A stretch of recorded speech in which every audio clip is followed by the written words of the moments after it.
ये जो जिसमें से जो भी चीज आप लेकर आओगे, ये ऐसे शाइन नहीं थी, ये फिलोसॉफिकल पूरी लाइन थी कि अगर तुम मुझे गुलाब देते हो तो तुम मेरे प्रेमी हो, अगर तुम मुझे जहर देते हो तो तुम मेरे दुश्मन हो। ये पूछने का तरीका है कि तुमसे मेरा रिश्ता क्या है। जब किसी घर जाते हो तो तुम्हारे लिए कुछ ना कुछ लेकर आता है ना, तो वही वो इंदौरी साहब पूछ रहे हैं कि तुम और मेरा रिलेशन लाने से एक्सप्लेन हो जाएगा। जो चीज तुम लेकर आओगे, उस लाने वो जो चीज लाओगे, जाम ले आओगे या दवा ले आओगे कि दालचीनी की चाय पी लीजिए, शुगर कंट्रोल रहेगी, तो आप मेरे हितैषी हैं। आप क्या लाते हो किसी के लिए? एक मिनट, तो बड़ी वो चीज दिमाग में बैठ गई कि यार क्या तरीका है जानने का कि तुम्हारा मेरा रिलेशन क्या है। यस,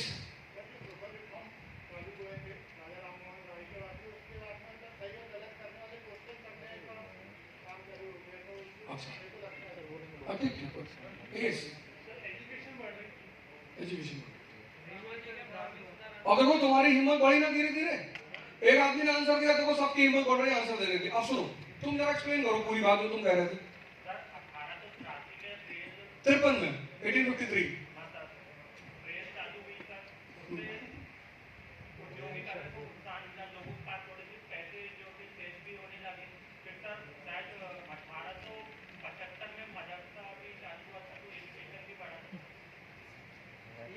तुमने पहली लाइन बड़ी जबरदस्त बोली थी, मुझे लगा तुम सही आंसर देते जा रहे हो। बैठो बैठो बोलो। चलो ठीक है, कोई बात नहीं, एक लास्ट मौका, चलो हाँ भाई बताओ। हाँ अरे सुनो, बैठो बैठो बैठो, हो गया। अब एक मिनट की बात सुनो, मैं फिर से क्वेश्चन पूछूंगा, चिंता मत करो, कुछ ना कुछ तो इनाम लेके ही आओगे। बैठो, सुनो, 1850 के बाद R is equal to I। Newton का एक लॉ था, वो बता नहीं पाया, हमसे कहा अवध भाई बता देना, हमने तो बता नहीं। रिलेशन डिपेंड्स अपॉन इंटरेस्ट, इससे बड़ा कोई लॉ ही नहीं दुनिया में। किसी से रिश्ता बनाना, उसका इंटरेस्ट पता कर लो, उसको फुलफिल करना शुरू कर दो, खुद ही बुलाएगा तुमको, तुम्हें जाने की जरूरत ही नहीं पड़ेगी। R is equal to I, उसका सबसे बड़ा एग्जांपल है गांधी जी। भारत की जनमानस को ऐसा अपने हाथ में ले लिया कि जो वो कहते थे वही होता था। 1850 के बाद इंफ्रास्ट्रक्चरल रेवोल्यूशन, रेलवेज और इंडस्ट्रियल रेवोल्यूशन। 1853 तुमने कहा रेलवे लाइन मुंबई टू थाने, और 1854 फर्स्ट कॉटन मिल। अब भारतीय पूंजीपति और उद्योगपति दोनों, मतलब इंडियन कैपिटलिस्ट और इंडियन इंडस्ट्रियलिस्ट दोनों भरने लगे। अगर ये मनन करने की बात है, ये सब तुम्हें पता है। After 1850s emergence of two Indian classes, first one Indian capitalist और दूसरा इंडियन इंडस्ट्रियलिस्ट। थे तो वो पहले से, but now they are emerging the two classes। अब जब ये इंडियन इंडस्ट्रियलिस्ट उभरने लगे,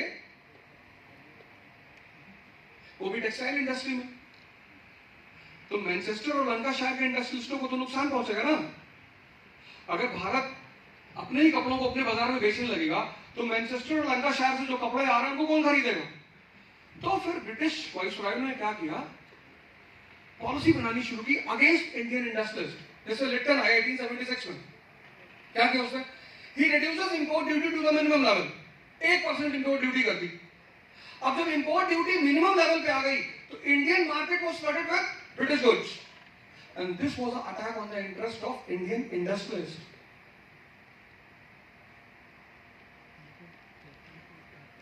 बात करेक्ट हो गई? अब तुम देखो, ये सारे फैक्ट तुम्हें बता दे,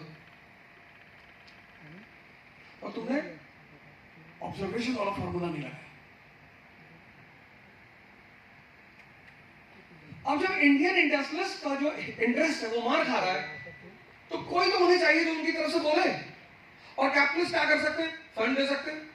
revolution, revolt, movement, organisation, they all require finances. Revolution, revolt, movement, organisation.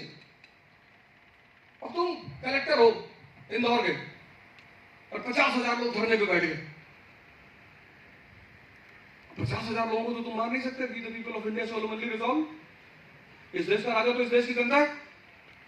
तो अब जनता 50,000 लोग बैठे हुए हैं कलेक्टर ऑफिस के सामने 20 दिन से, तो कोई तो होगा जो उन 50,000 लोगों को खाना खिला रहा होगा। भाई 20 दिन 50,000 लोगों को खाना खिलाना, पानी पिलाना, तभी तो लोग वहां बैठेंगे। और अगर उनके घर में, अगर मान लो वो मजदूर है, 1,000 रुपए डेली कमाते हैं, तो उतना पैसा उनके घर में पहुंचना चाहिए, नहीं तो वापस अपने काम पे चले जाएंगे। तो तुम्हें क्या करना है एज कलेक्टर? तुम्हें पता करना है कि फाइनेंसर कौन है, पैसा कहां से आ रहा है। एक बार तुमने फाइनेंसर को पकड़ा, मूवमेंट खत्म।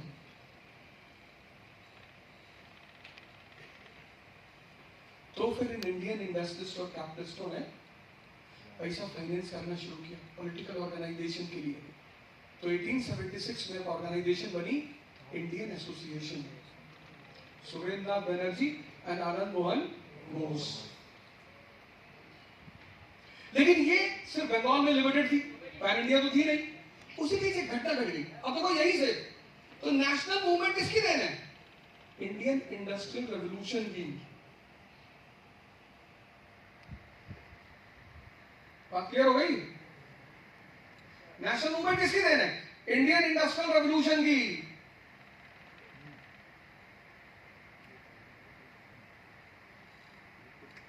उस इंडस्ट्रियल रेवोल्यूशन ने मिडिल क्लास पैदा किया, उस इंडस्ट्रियल रेवोल्यूशन ने वर्किंग क्लास पैदा किया।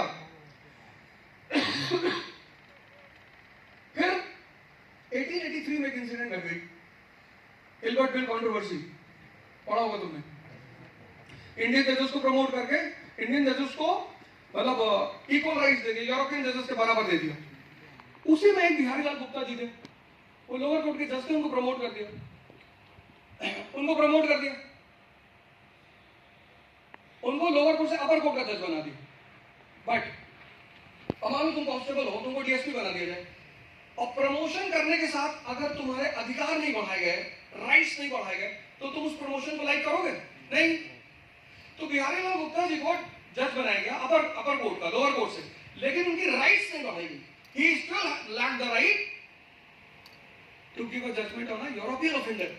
अगर यूरोपियन कोई ऑफेंडर है तो बिहारी लाल जी उस पर जजमेंट नहीं दे सकते।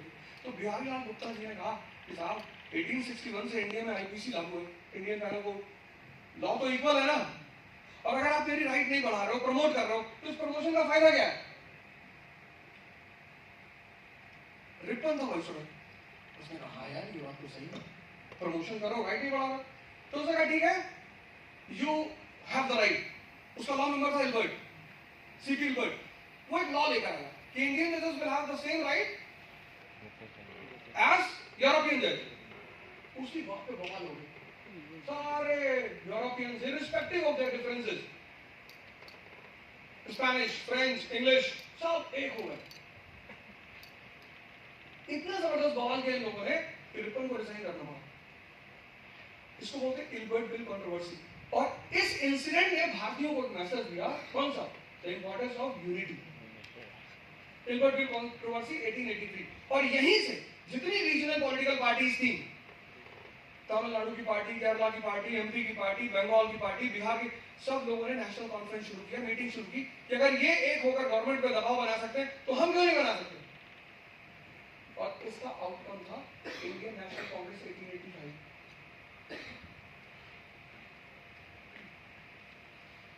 इसको बोलते हैं ऑब्जर्वेशन, जो तुम में से बहुत सारे लोग नहीं करते। शुरू कर दो, कोई फायदा नहीं ऐसे पढ़ने से। ऐसे पढ़ोगे 10-12 साल, हो सकता है अगले पहले लिथी गेज तक पढ़ो, कोई फायदा नहीं, कोई फायदा नहीं। किसी भी कोचिंग में चले जाओ, न्यूयॉर्क चले जाओ, मंगल पे चले जाओ, कोई फायदा नहीं। अगर तुमने अपने आप को इंप्रूव नहीं किया, बहुत लोग साधु महात्माओं के साथ रहते हैं, बहुत लोग सिद्धार्थ की तरह घर छोड़ के चले गए, सब बुद्ध थोड़ी बन पाए, बहुत से भिखमंगे लग गए। मैं हरिद्वार में बहुत लोगों को मिला, भैया हम 18 साल के थे तो सिद्धार्थ जी की कहानी पढ़े, तो हम भी भाग गए। आप कितने साल के हो? अब 62 के हैं, भीख मांगते हैं। Lack of direction. जिंदगी में कुछ भी करो, अच्छा या और अच्छा, पूरा कुछ होता ही नहीं। चाहे दिल्ली से चलाओ, चाहे कराची से, दुबई से, कहीं से कुछ भी करो, अपनी फील्ड का एक मास्टर आदमी ढूंढो जिसके पास अनुभव अच्छा हो। और दुनिया में अनुभव की कोई कीमत नहीं होती। एक औरत ने अपने हस्बैंड से कहा कि तुम मुझे कहीं घुमाने ले जाते हो, और दुश्मन हो तुम मेरे, और आज के बाद मैं तुमसे बात नहीं करूंगी। उस आदमी ने कहा कि अगर तुम 1 मिनट में तैयार हो गई तो तुमको स्विट्जरलैंड लेके चलूंगा, और अगर तुम 2 मिनट में तैयार हो गई तो गोवा, और अगर तुम 5 मिनट में तैयार हो गई तो तुम्हारे घर आएंगे। वो औरत 2 घंटे बाद तैयार होके आई, बोला यही गोल गोल घूम लो। इसको बोलते हैं अनुभव।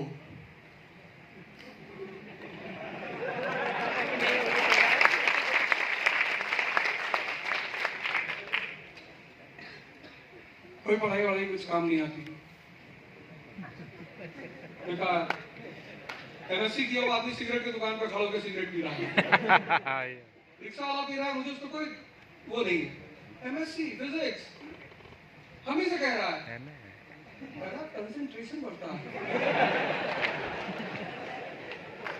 अच्छा कलाम साहब तो नहीं पिए, पेपर वेंडर से प्रेसिडेंट ऑफ इंडिया, और किस किस पोस्ट पे नहीं गए।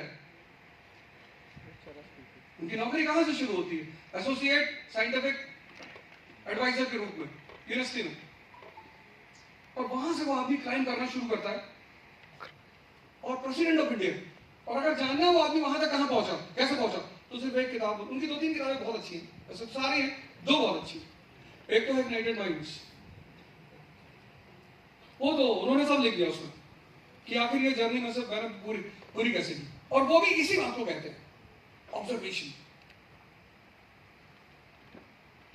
सबसे पहला काम करो, अपनी ऑब्जर्वेशन क्षमता को इंप्रूव करो, और उसको इंप्रूव करने का सबसे प्यारा तरीका, अब एक दूसरा एग्जांपल देता हूं ऑब्जर्वेशन का।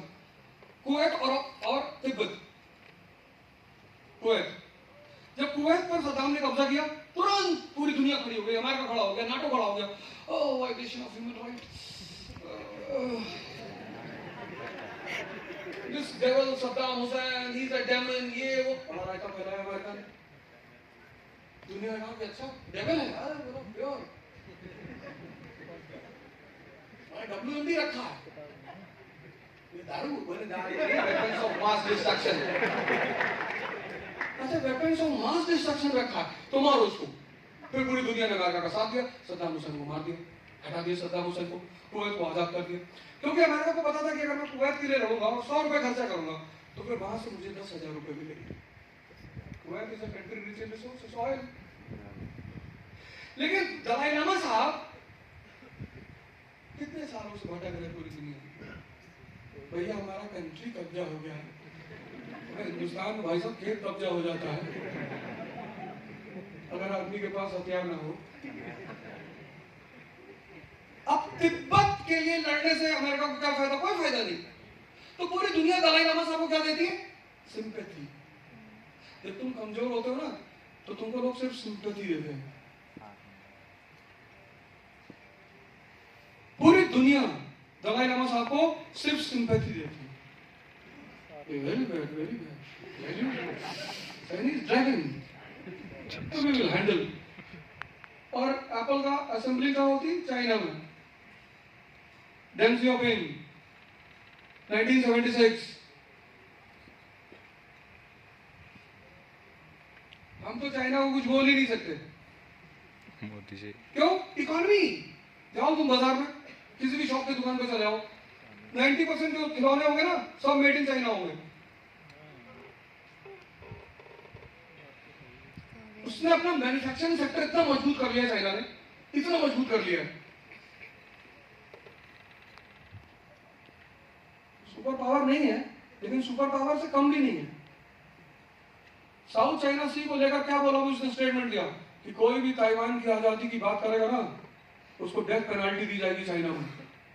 अभी 4 दिन पहले का स्टेटमेंट है चाइनीज गवर्नमेंट का कि अगर चाइना में किसी ने कहा चाइना तेरे टुकड़े होंगे तो डेथ पेनल्टी देंगे। चाइनीज जितने पोजीशन ये गुड्डू बोल रहे थे, गुड्डू भैया सीधे कहता ये ताइवान साउथ चाइना सी सब हमारा है, कोई नहीं एंटर करेगा वहां पे। इन लोगों ने क्वाड बनाया, इंडिया ऑस्ट्रेलिया वालिया ने मिलकर गैंग बनाई, क्वाड उसको बोलते हैं, फिर भी वो लौट नहीं लेते।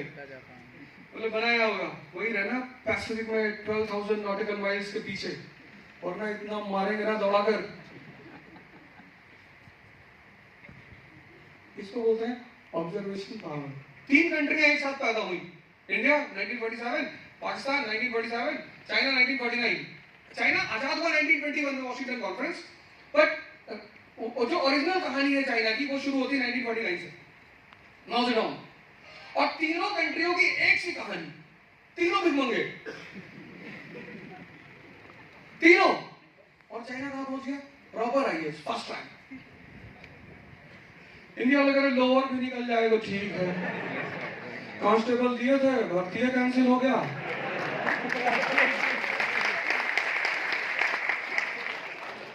पटवारी का वैकेंसी नहीं दे रहे हैं।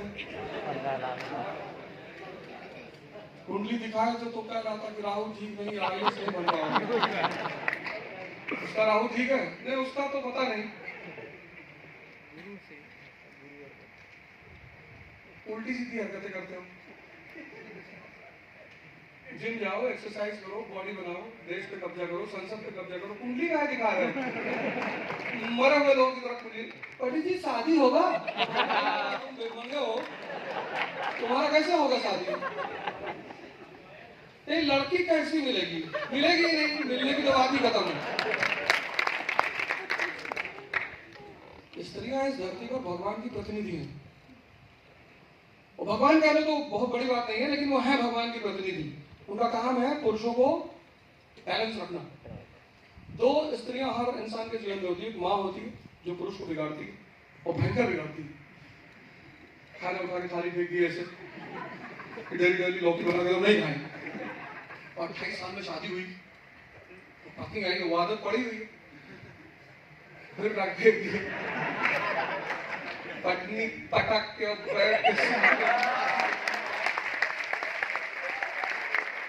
ये पर्सनल एक्सपीरियंस की बात नहीं है। ये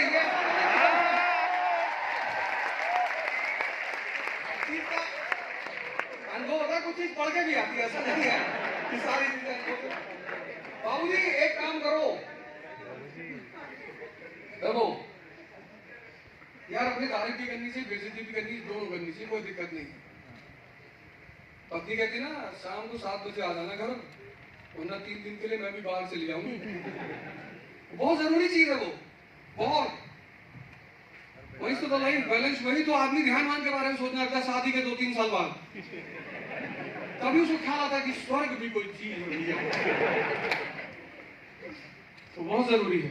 तो पहला काम ये करो यार, अपनी ऑब्जर्वेशन पावर को बढ़ाओ, अननेसेसरी मत पढ़ो। तुम में से बहुत सारे लोग अननेसेसरी पढ़ रहे हो, अननेसेसरी बिना मतलब पढ़ रहे हो। उस पढ़ाई का कोई फायदा नहीं। जिसको भी यहां लगता है कि मैंने 2 साल तैयारी की है, मेरी बहुत अच्छी तैयारी है, वो खड़ा हो जाए, 2-4 छोटे मोटे क्वेश्चन पूछ ले।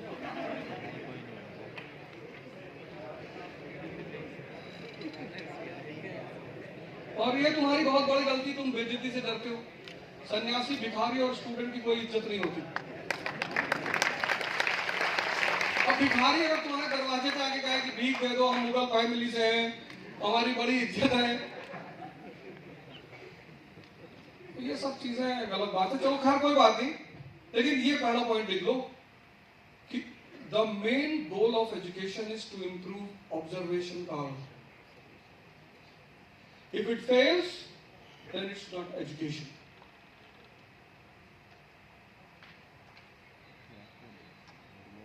ये बात क्लियर हो गई? कोई कोई डाउट हो तो पूछ लो। यस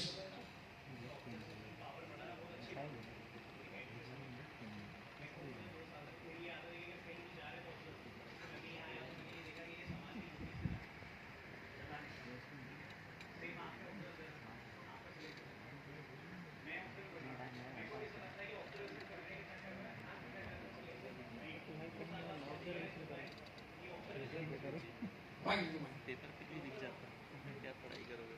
नहीं नहीं नहीं, वो ऑब्जर्वेशन टोटल ऑब्जर्वेशन कितने साल से तैयारी कर रहे हो?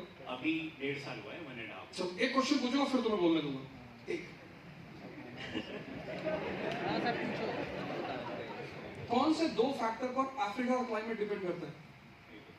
सोचो। क्लास 6 के एनसीईआरटी का क्वेश्चन है। सुनो, ऑब्जर्वेशन का मतलब ये थोड़ा है कि हर आदमी जो जा रहा है उसके पीछे खड़ा होकर ऑब्जर्व कर रहे हैं। किसी चीज को देखो, भगवान ने हर इंसान को एक चीज दी है। भगवान ने हर इंसान को एक चीज दी है, उसको बोलते हैं कॉमन सेंस। बादशाह और सुल्तान में क्या फर्क होता है?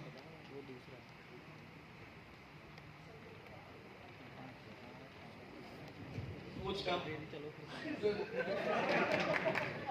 तुम्हारा पापा नहीं आया ना? हाँ, नहीं तो आज फांसी चढ़ा देंगे तुम।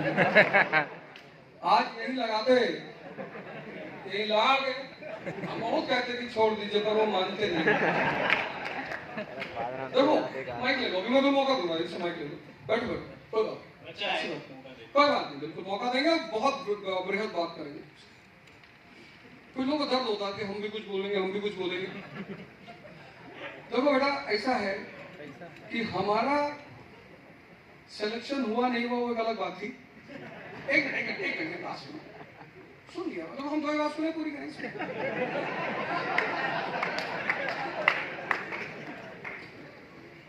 लेकिन जिस परिस्थिति में मैं आया था पढ़ने के लिए ना, उस परिस्थिति में कोई उस तरफ देखने की हिम्मत नहीं करता।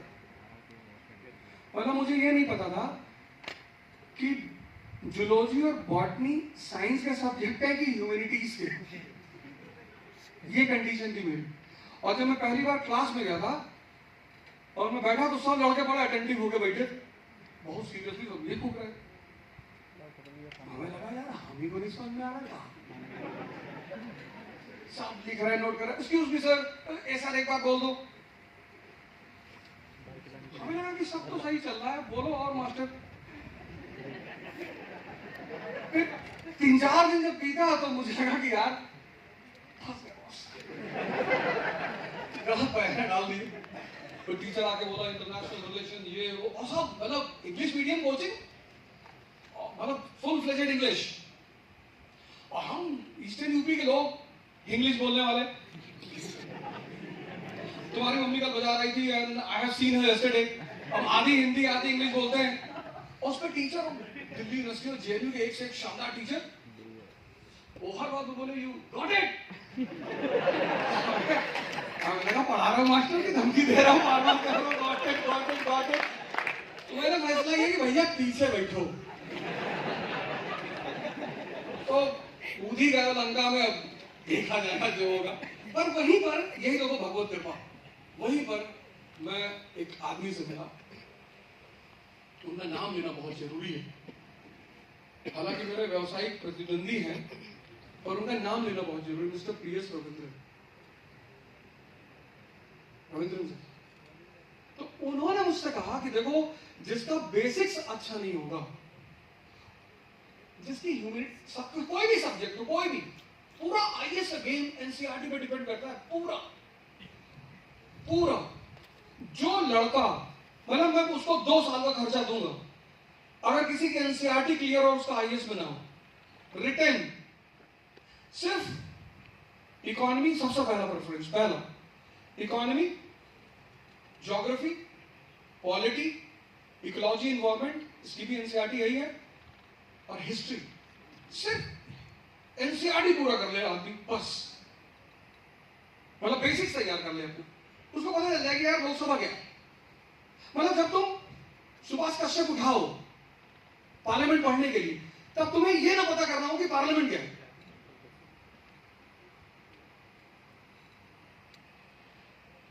जब तुम बड़ी मॉडर्न इंडिया की किताब उठाओ, विपिन चंद्र की the India struggle for independence, तब तुमको यह पता हो कि यार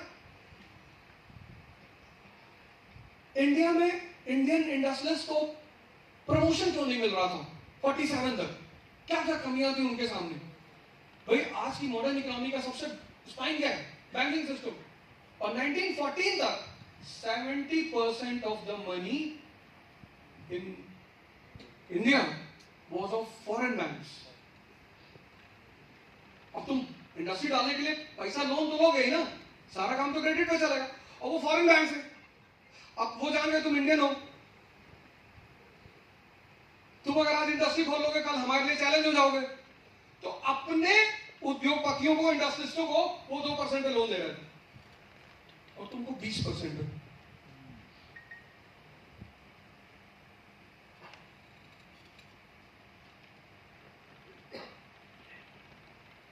पहला काम यही करना है। मैं पढ़ाई की बात कर रहा हूं, सबसे पहला स्टेप ये उठाना है ऑब्जर्वेशन पावर। अगर तुमने उस पर ध्यान नहीं दिया, और उसका तरीका यही है कि आपने एक पैराग्राफ पढ़ा, वो पहले 2 महीने पेनफुल है, नो डाउट।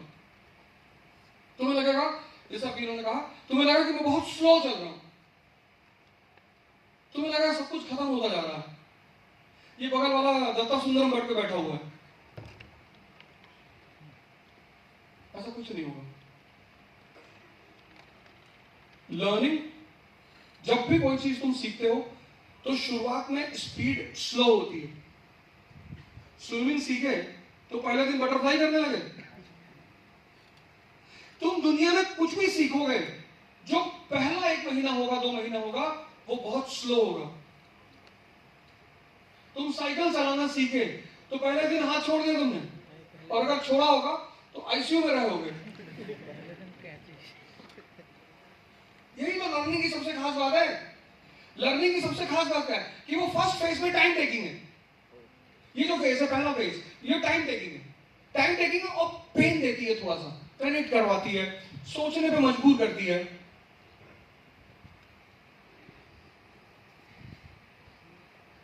और सिर्फ वही लोग कोचिंग का फायदा उठा पाते हैं जिनकी ऑब्जर्वेशन पावर अच्छी होती है।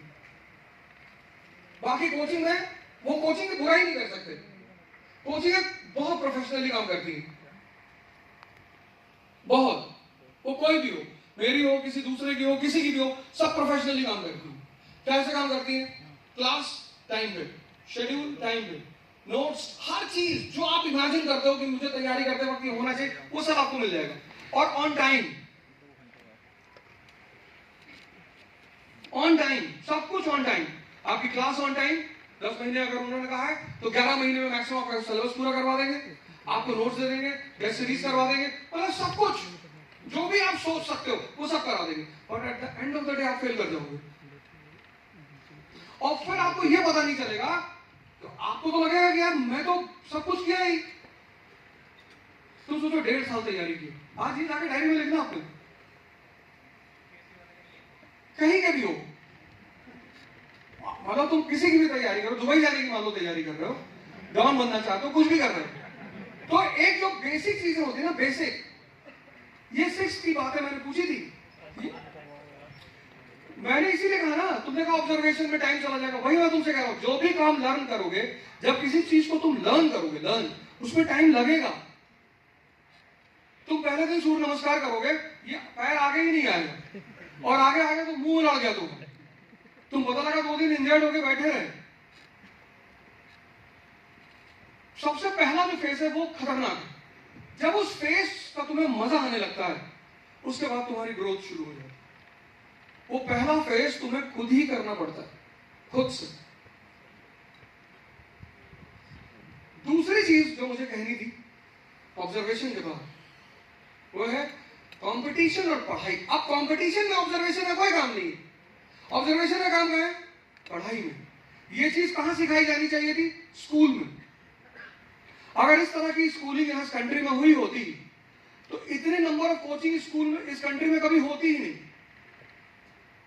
ये जो ऑब्जर्वेशन है, ये कहां डेवलप कराई जाती है? स्कूल में। दुनिया में सबसे ज्यादा नोबेल प्राइजेस ज्यूस के पास है, वीडियो बना है ये टाइम सबसे ज्यादा। और परसेंटेज की कोई चिंता ही नहीं करता। सबसे बेहतरीन स्कूल दुनिया में या तो जर्मनी में है या जापान में है, कोई परसेंटेज नहीं, वो परसेंटेज की बात ही नहीं करते। यहां तो सबसे पहला प्रश्न यही होता है, कितने परसेंट था। जिस चीज की यूटिलिटी ही नहीं है उसको क्यों प्रमोट कर रहे हो। हाँ, कभी उसकी जरूरत थी, यूटिलिटी नहीं। मैकाले ने जब मॉडर्न एजुकेशन शुरू किया भारत में, तो सरकारी नौकरी करने वाले ज्यादा लोग थे ही नहीं। अरे मैकाले तो 1835 की बात में कर रहा हूं। तुम अपने घरों में जो तुम्हारे बुजुर्ग होंगे, तुम्हारे बाबा होंगे, उनसे पूछने जाके 1960-70 में सरकार लोगों को जबरदस्ती घर से उठवाती थी कि भैया नौकरी कर लो, जबरदस्ती, फोर्सफुली। कोई गांव में कोई एक आदमी मैट्रिकुलेशन किया हुआ है, कोई एक आदमी इंटर पास है, कोई बिरला 10, 20, 25 गांव में बीए किया हुआ है, इतनी पढ़ाई थी ही नहीं। तो जबरदस्ती जबरदस्ती लोगों को उठाया जाता था कि भैया जबरदस्ती। कई बार लोग भाग जाते थे कि जॉब ही नहीं करनी है। फिर जब थोड़ी सी पॉपुलेशन बढ़ी तो उन्होंने कहा काम करो, मेरिट पे कर दो। तो वहां पे इसकी नेसेसिटी बढ़ी कि अच्छा ठीक है, अब हम परसेंटेज पे लेंगे कि जिसका 70% है पहले हम उसे प्रेफरेंस देंगे, जिसका 80% है हम उसको प्रेफरेंस देंगे। लेकिन आज उसकी कोई यूटिलिटी नहीं, क्योंकि आज सारे एग्जाम कंपटीशन बेस्ड है। लेकिन वो कितना स्ट्रेस पैदा करते हैं स्टूडेंटों के जीवन में। मतलब मेरी बेटियां मुझे बताती हैं, जो स्कूल में पढ़ती हैं, जब छुट्टी में आती है, अभी तो छुट्टी में आई है सब, तो मुझे बताती है पापा ऐसे ऐसी मेरी फ्रेंड्स हैं जिनके फादर ने क्या रखा कि अगर इतने परसेंट से कम आया तो घर मत आना। कौन से स्कूल में पढ़ते हैं क्या नाम? अननेसेसरी। मेरी क्लास में भी 2-3 टॉपर्स हैं, पता नहीं कहाँ है, मेरी क्लास पता ही नहीं दुनिया में कहाँ है। एक साहब से तो मैंने 12th में कहा था यार दिखा दो पेपर, दिखाया नहीं उन्होंने। केमिस्ट्री का पेपर था, उसमें मेरा कंपार्टमेंट आ गया। हमें पता ही नहीं चला कि क्या लिखा हुआ, आइसोमेरिज्म में कुछ लिखा हुआ था। मैंने कहा भैया, मैंने कहा यार बता दो। डोंट डिस्टर्ब है, निकलो तुम पहले। क्या फर्क पड़ता है। Competition is a game of Jaya model. वो मूवी देखी लापता लेडीज? देखिए मतलब सब लोग देखना। कंडीशन ऑफ वुमन भी बहुत अच्छा से लिखो। उसमें 4 वुमेन कैरेक्टर हैं। एक मंजू देवी जो टी स्टॉल लगाती है। मतलब औरत अगर अपने अधिकार की मांग करेगी और कमजोर होगी तो वही हश्र होगा उसको। मंजू देवी बहुत रिबल टाइप की महिला है। वो चाहती कि मुझे मेरे राइट्स मिले, लेकिन चूंकि वो कमजोर है, फिजिकली कमजोर नहीं है, मेंटली कमजोर नहीं, मेंटली तो वो बहुत बहादुर लेडी है, और वो पढ़ी लिखी नहीं, तो उसे पूरा जीवन स्टेशन पे गुजारना पड़ता। उसके अंदर कंपैशन है उस लेडी के अंदर। अगर कंपैशन नहीं होता तो फूल को शेल्टर क्यों देती वो? उस लेडी के अंदर कंपैशन है। उस लेडी के अंदर किसी का पैसा मारने का वो नहीं है। देखो वो फूल जो है वो मिठाई बना के लाती है, तो जब वो मिठाई बिकती है तो वो लेडी उसको पैसे देती है, कहती नहीं चाहिए, मां कहती रख ले तेरे हाथ की। सोचो उस लेडी के अंदर जस्टिस और इक्वालिटी की कितनी अच्छी भावना है। उस लेडी को अगर तुम एनालाइज करो, मंजू देवी को, वो रिबेल है, रिबेल है। उसके अंदर जस्टिस की भावना है, किसी का हाथ नहीं मारना है। उसके अंदर प्रैक्टिकल नॉलेज है, हर बेसहारा को सहारा देना जानती हो, कंपैशन है उसके अंदर। फिर तुम फूल को देखो, वो तो बेचारी, उसको पता ही नहीं कि उसके ससुराल का नाम क्या है। लेकिन जो जया कैरेक्टर है उस मूवी में, वो तो सुपर स्मार्ट लेडी है, अपॉर्चुनिटीज को समझती हो, क्या विजडम की। Competition is a game of common sense, competition is a game of wisdom, competition is a game of intelligence. बस यहीं पे एजुकेशन और कंपटीशन डिफरेंट हो जाते हैं। अगर तुमने कंपटीशन की पढ़ाई में, अब क्योंकि तुमने पहले ऑब्जर्वेशन किया नहीं, अब तुम्हें इंप्रूव करना पड़ेगा। पर competition is not the game of observation. बात समझ में आ रही ना? Competition is the game of common sense, competition is the game of wisdom, competition is the game of intelligence. तो शादी हो गए, पढ़ने वाली लड़की अपनी माँ से कहती है कि मेरी शादी मत करो, मुझे पढ़ने दो, और उसकी माँ भी बेचारी क्या करे? इंडियन सोशल स्ट्रक्चर, या तो हमारे जैसा कोई आदमी हो। इस भारत के समाज में सर्वाइव करना, और खासकर नॉर्थ इंडिया, यहां 70% लोग बहुत इनोसेंट है, 20% बहुत डेंजरस है, सब खोज के लाएंगे। जब लोगों को पता चला कि मैं टिकट मांगने जा रहा हूं, मेरे गांव पहुंच गए, ये देखिए अवधूता की असली सच्चाई। घर वालों से बात नहीं करते। अभी तो सच्चाई तुम देखने देंगे तो धरती फट जाएगी और तुम दूसरे गैलेक्सी में चले जाओगे।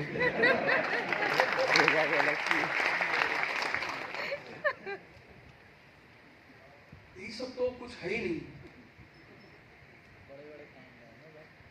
किसी दिन फुर्सत में हम ही बताएंगे। आज ही बता दो।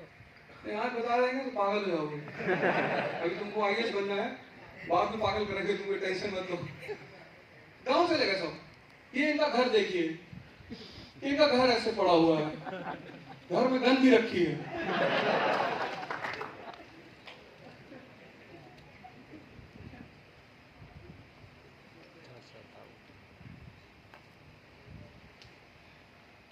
इस साहब को है, बड़े अच्छे पत्रकार में से, मैंने उनको फोन किया, मैंने कहा मजा आया? कहे नहीं, हम लोग तो, हमारा काम है चीजों को पब्लिक को दिखाना। मैंने कहा आओ दिखाएं, आओ कुछ और बातें बता दो, उसको भी जाओ बताओ जनता को। एक एक आदमी को खरीद लेंगे, पैसा।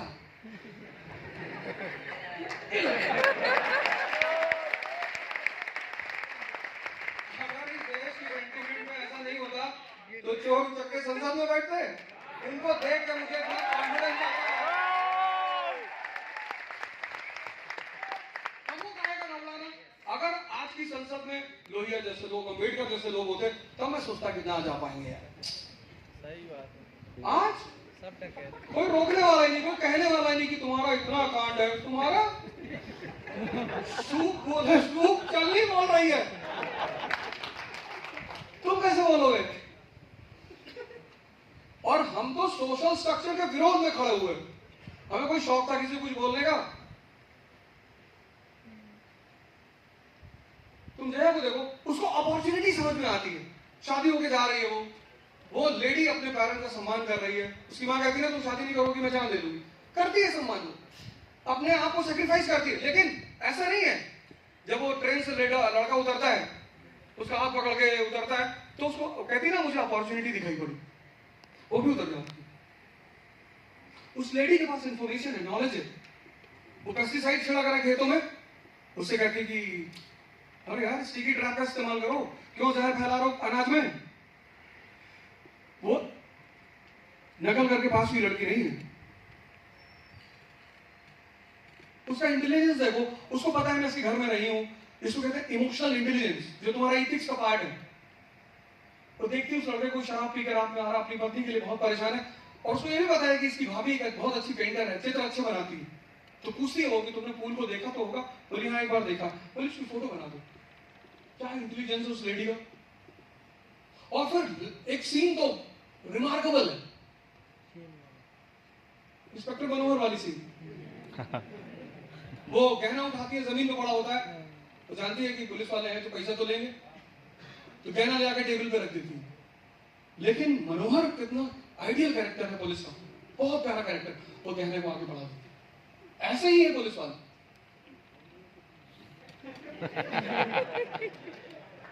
भैया सबसे ज्यादा खतरा वही लेते हैं, 24 घंटे की जॉब है पुलिस की, नहीं कर पाओगे। जिस दिन पुलिस डिपार्टमेंट में आ गए ना, कभी कोशिश करके देखना, और दिन भर अपराधियों से ही मुलाकात है। तो एक साल बाद मंत्र निकलता ही नहीं, गाली ही निकलती, चाह कर कोई रोक भी ले कि नहीं बोलेगा, प्रैक्टिस में पड़ गई ना। तो इंस्पेक्टर मनोहर वो सीन कितनी प्यारी है कि वो गाना आगे बढ़ा देता है, कहता जाओ और खूब मन लगा के पढ़ना। वो कहना उड़ाती है, लेकिन उस लेडी का तुम विजडम लेवल देखो कि नहीं आपने मुझे जिंदगी दी है, नहीं तो ऐसा तो मैं नहीं जाऊंगी। फिर वो अपना कड़ा उतारती है, कड़ा रखती है, कहती है मेरा नहीं, और फिर मंगलसूत्र निकालती है, वो भी रखती है, कहती है ये तो अब बिल्कुल मेरा नहीं। और इंस्पेक्टर मनोहर कितना प्रैक्टिकल आदमी है, दोनों चीजें ड्रॉर में डाल लेता है। 20,000 तो कैश मिल ही चुके हैं, प्रदीप भाई दे गए, दोनों रखेगा। फिर वो चौबे से कहता है, कांस्टेबल से, कि चौबे ये लड़की बहुत दूर जाएगी। कहता हाँ साहब, देहरादून यहाँ से 800 किलोमीटर।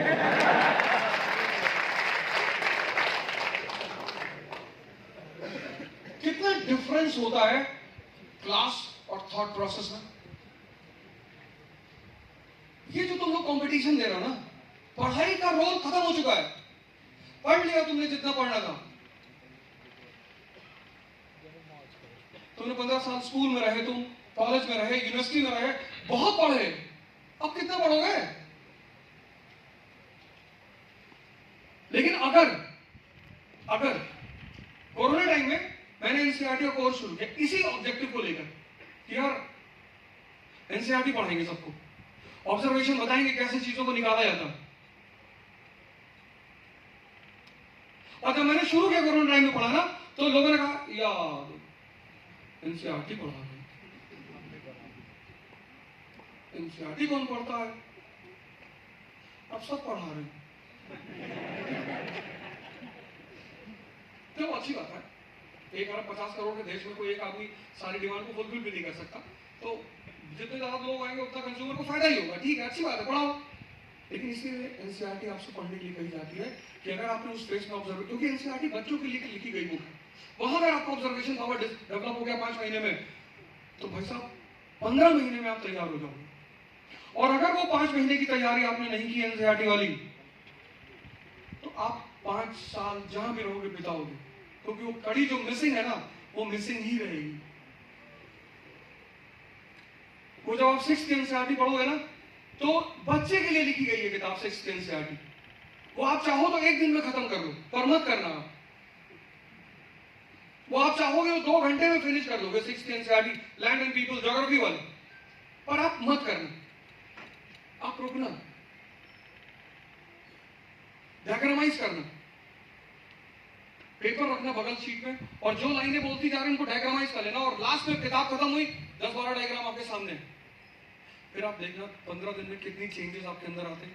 पर वो प्रिपरेशन नहीं है, वो प्रिपरेशन नहीं है, वो फाउंडेशन है। अब तुम कंपटीशन में आए, आईएएस की मान लो तैयारी कर रहे हो, बहुत अच्छी बात है, किसी भी चीज की तैयारी करो, तो वॉर का एक नियम है, जो सामने तुम्हारा दुश्मन है उसको रीड करना पड़ता है, आरएनडी करना पड़ता है।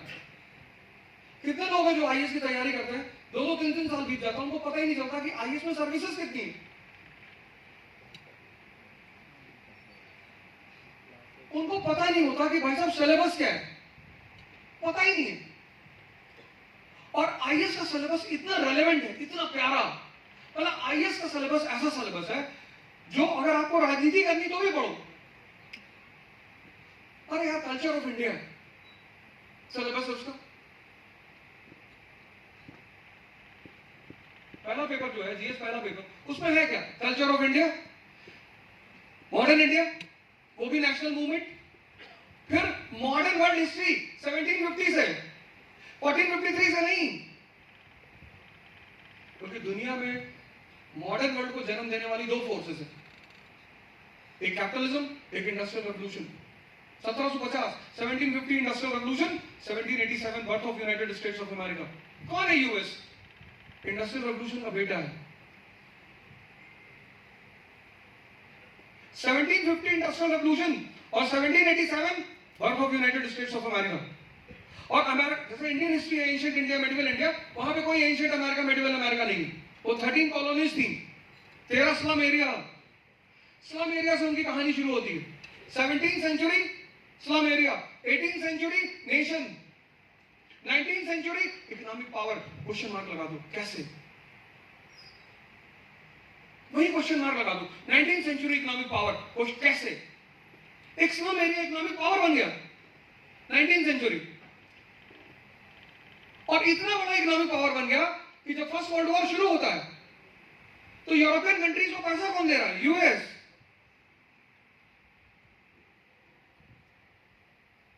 Century economic power, 20th century world power.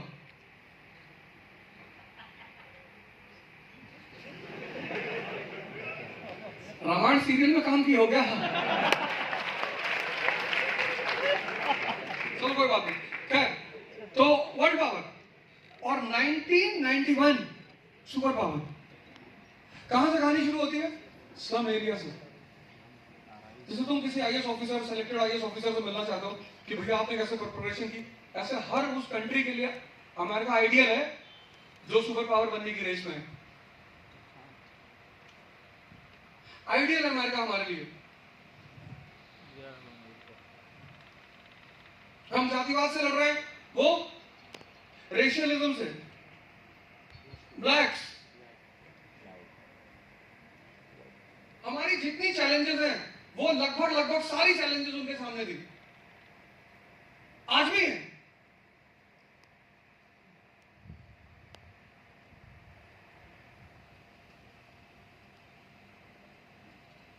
तो पहला काम ये करो, कंपटीशन अगर देने जा रहे हो कि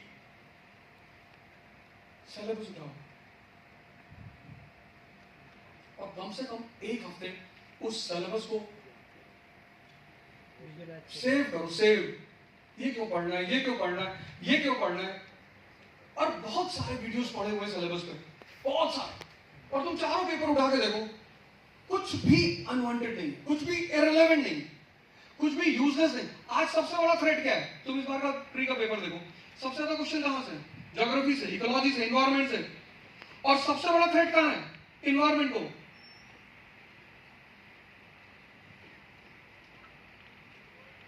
सिलेबस देखो, सिलेबस देखने के साथ दो किताबें और लो। पहला ले लिया सिलेबस और फिर उसके बाद दो और, एक unsolved of mains chapter wise और एक solved of prelims chapter wise. यहीं से तुम अपनी तैयारी की शुरुआत करो। पहला सिलेबस, कोई किताब मत लेना, कुछ नहीं, कुछ नहीं, ना स्पेक्ट्रम ना लक्ष्मीकांत, कुछ नहीं। पहला ये तीन किताब तुम मार्केट से लेकर आओ, एक सिलेबस लेकर आओ, एक unsolved of mains chapter wise, एक solved of prelims chapter wise. अब तुम्हारी कोचिंग अगर शुरू होती है, अगर तुम कोचिंग जाते हो तो मैं बताओ, कोचिंग दो चीजें देती है बस। अगर वो भी चीजें तुम्हारे पास नहीं है तो तुम कोचिंग ज्वाइन कर सकते हो। सिर्फ दो चीज देती है कोचिंग। एक तो डिसिप्लिन देती है। दुनिया में सबसे बड़ी चैलेंज बहुत लोगों के लिए है डिसिप्लिन। कॉलेज में एग्जाम देना बहुत आसान है क्योंकि साल में एक बार होता है, एक बार। तो साल में एक बार 10 दिन जान देनी है बस। अगर तुम ग्रेजुएशन कर रहे हो और तुम्हारी एग्जाम लिस्ट आ गई तो पता चला कि यार 7 जुलाई से 17 जुलाई तक एग्जाम है, तो पता चला कि भैया 17 जुलाई तक सारा दर्द है, उसके बाद कोई दर्द नहीं। यहाँ 365 दिन 8 घंटा पढ़ना है और वो सबके लिए पॉसिबल नहीं है। ये पहला काम करती है कोचिंग, तुम्हें डिसिप्लिन देती है। दूसरा काम डायरेक्शन।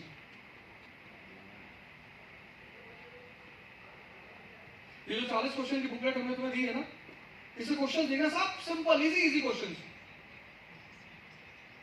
मतलब 10 तो करंट गई है, बाकी हिस्ट्री ज्योग्राफी के जो सबसे बेसिक 6th क्लास के एनसीईआरटी, वहां से क्वेश्चन उठाए थे मैंने।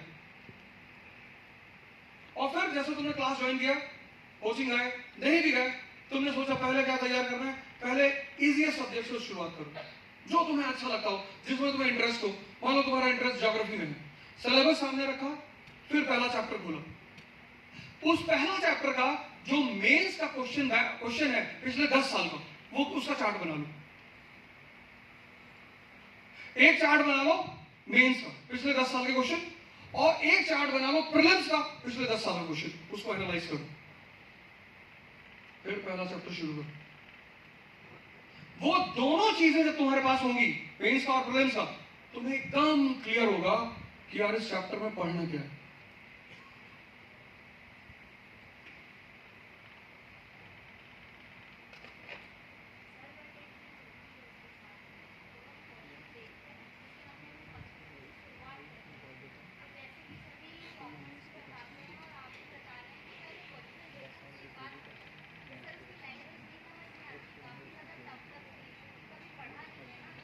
तुमने 10th के बाद ह्यूमैनिटीज छोड़ दी होगी, है ना? तो मैंने कहा ना 5 महीने एनसीईआरटी कर ली, मैंने 15 महीने की बात कही है। जब तुम 5 महीने एनसीईआरटी पढ़ लोगी तो वो जो टर्मिनोलॉजी है ना, हर सब्जेक्ट की अपनी टर्मिनोलॉजी होती है। ज्योग्राफी के अपने टर्म्स हैं, पॉलिटी के अपने टर्म्स हैं, इकोनॉमी के अपने टर्म्स हैं। तो जब तुम बिना एनसीईआरटी के उसे टच करोगी तो तुम्हें समझ में नहीं आएगी। GDP glorifies the growth of a country, comment. अब जब तुम्हें पता ही नहीं जीडीपी क्या होती है तो तुम्हें क्वेश्चन समझ में कैसे आएगा? इसलिए 5 मंथ का फाउंडेशन एनसीईआरटी बहुत इंपॉर्टेंट है,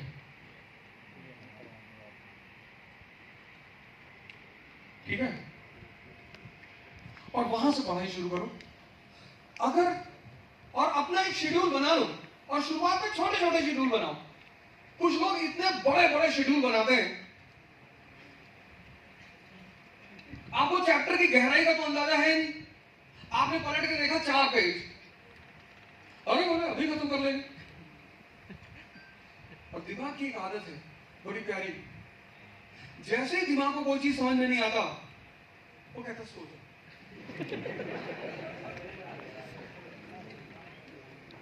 तुम सुबह सो के उठो, सुबह फ्रेश, एक्सपेरिमेंट कर डालो। और जब तुम सुबह सो के उठो, जब तुम्हारी नींद खत्म हो गई, कोई ऐसी किताब ढूंढ के लाओ जिसका तुम्हें एक भी लाइन समझ में ना आए, तुमको दोबारा नींद आने लगी।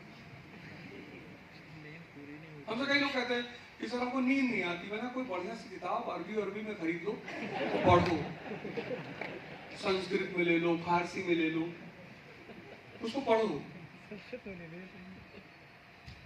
कुछ किताबें ले लो। दिमाग का सबसे प्यारा फीचर ये है, जिसमें वो लगता नहीं वहां वो यौन करने लगता है, उसे नींद आने लगती है। ये उसका नेचर है दिमाग का, कुछ उसके फीचर्स हैं। तो तुम पहला फाउंडेशन करो, फिर इसको करो। और जब कोचिंग तुम करो या जब तुम तैयारी करो, जो तुम्हारा तैयारी का साल है उस साल में कुछ भी मत करो। क्यों? क्योंकि तुम्हें पढ़ना तो सिर्फ 6 से 8 घंटे है, लेकिन सोचना पूरे 24 घंटे है।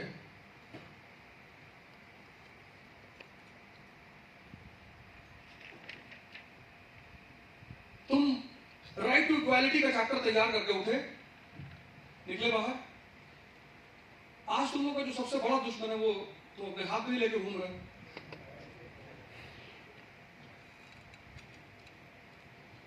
इससे बड़ा कोई दुश्मन ही नहीं। अगर आप इसको समझते नहीं तो तैयारी करोगे, स्ट्रेस पैदा होगा, स्ट्रेस पैदा होगा, स्क्रॉलिंग में इतना मजा आएगा। कहीं तो दिमाग को डिस्ट्रैक्ट करना है ना, नहीं तो पागल हो जाओगे। ये तुम नहा के स्क्रॉल थोड़ी करते हो, तुम रात में लेटे तो नींद ही नहीं आ रही कि यार 2 पेज नहीं पढ़ पाए आज, और पापा अगले साल रिटायर हो गए। ये सब तुम्हें दिन में ख्याल नहीं आएगा। दिन में तो तुम्हें पूरी दुनिया रंगीन दिखाई पड़ेगी, पता नहीं सीमा कहाँ पढ़ रही होगी। तो अपने फ्रेंड को फोन करोगे, वो जो लड़की थी लंबी वाली, वो आंखें बड़ी बड़ी थी, पता नहीं मर गई, पता नहीं कहाँ चली गई। जिसके भी सिलेक्शन नहीं होते उसके 4-5 कारण होते हैं। पहला कारण, तुम उससे उसका डिस्कशन देखो कि डिस्कशन किस चीज पे कर रहा है। जैसे एक डिस्कशन है कौन अच्छा है कौन बुरा है, ये दुनिया का सबसे वायहार्ड डिस्कशन है। सबसे जो तुम्हारे काम आ रहा है वो अच्छा है। ये दुनिया का सबसे वायहार्ड। इस डिस्कशन के चक्कर में इतने लोगों से मेरी दुश्मनी हुई कि मैं क्या बताऊं, सिर्फ इसी चक्कर में।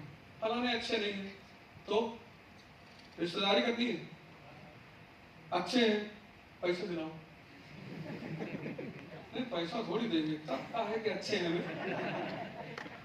और ये डिस्कशन जिंदगी में मत करना कभी। यहाँ कोई अच्छा बुरा नहीं। तुमको जो सबसे ज्यादा बुरे लगते हैं जीवन में, तुम देखना इस समय तुमको उससे ज्यादा अच्छा कोई नहीं लगेगा, तुम्हारे माँ बाप।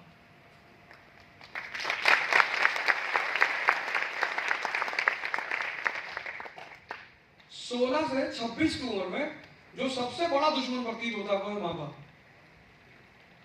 क्योंकि वही लोग होते हैं जो पिंच करते रहते हैं, भैया कुछ कर लो भैया, यही एज है जब तुम स्ट्रेस फ्री हो, तुम्हारे ऊपर कोई प्रेशर नहीं है, पर हमें उस बात का उस वक्त एहसास नहीं होता। सबसे बेहतरीन टाइम है जीवन का 20 से 30, कोई प्रेशर नहीं है। मतलब अपने कैरियर को बनाने का सबसे प्यारा टाइम है 20 से 30। 15 तक तो वैसे भी नहीं। जिंदगी नरक होनी शुरू होती 17 के बाद। 17 के बाद पारिवारिक दबाव बढ़ जाता है कि देखो तो तुम्हारी मौसी लड़का जो है MBA कर रहा है अमेरिका से। 17 के बाद परिवार का दबाव, 27 के बाद समाज का दबाव, 37 के बाद बीवी और बच्चे, 47 के बाद फिर समाज लौट आता है क्यों तुम्हारा लड़का क्या कर रहा है, अपराधी हो गया है। अच्छा अच्छा अच्छा। आप तुम लोग के माँ बाप सबसे ज्यादा किस लिए परेशान है? ये जो अड़ोसी है तुम लोग के बारे में इतना पूछते होंगे, बेटी लोग शादी नहीं की है, 28 की हो गई होगी, नहीं चलो ठीक है। अरे वो दुबई की लड़की थी, एक वहां तैयारी करती, दिल्ली में भाग गई थी। अब वो डायरेक्टली नहीं कह रहे तुम्हारे पेरेंट्स से, पर वो बेचारा तुम्हारे पिता रात भर सो नहीं पाएंगे। और 57 के बाद, 57 के बाद अगर तुम्हारी कोई यूटिलिटी नहीं है तो तुम ओल्ड एज होम में रहोगे। और अगर तुम मोदी जी हो तो 140 करोड़ का परिवार होगा तुम्हारा।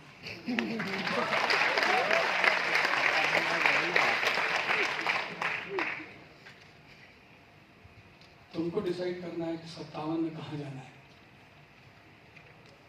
ओल्ड एज हो या तुम भी ऐसे कहो कि इनकार्नेशन। बहुत लोग लिखते हैं उस पर मोदी का परिवार, मोदी का परिवार। अच्छी बात है, प्रेम करना चाहिए, ठीक है, बहुत अच्छी बात है। तो स्ट्रैटेजी अगर तुम्हारे पास नहीं है, बाबर जो है तराइन का जो पहला युद्ध है पानीपत का, सॉरी 1526, उसमें उसके पास आर्मी मुश्किल से 30,000 की, 40,000 की,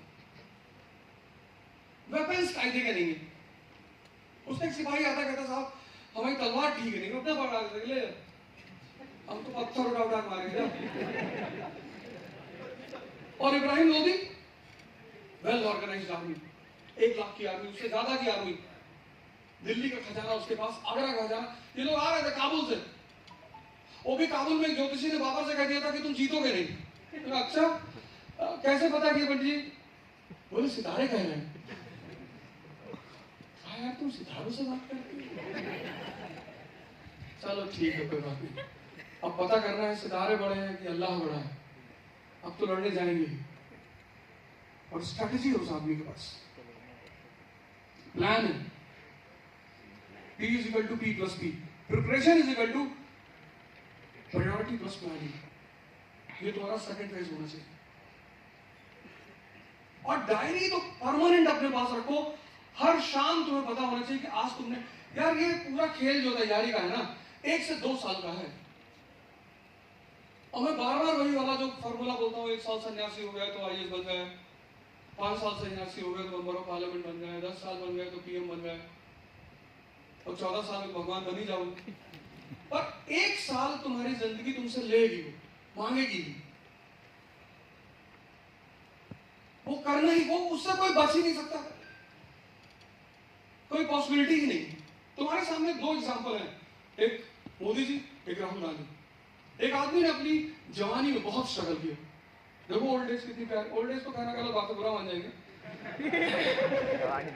देखो अभी क्या दौर चल रहा है, अब इटली उटली का मुझे नहीं पता,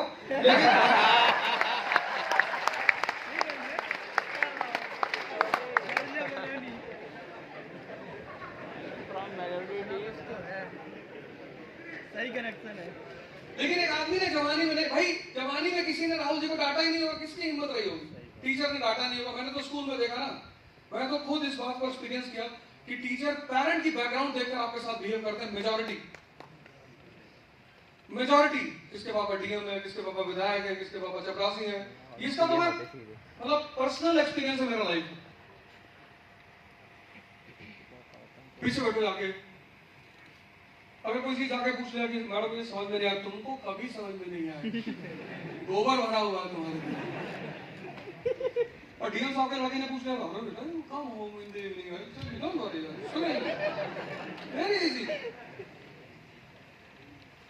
लेकिन उन लोगों को पता नहीं था कि अनजाने में कोई आदमी के जहन में आग भर रहे हैं। शायद उनको उस बात का अंदाजा नहीं था।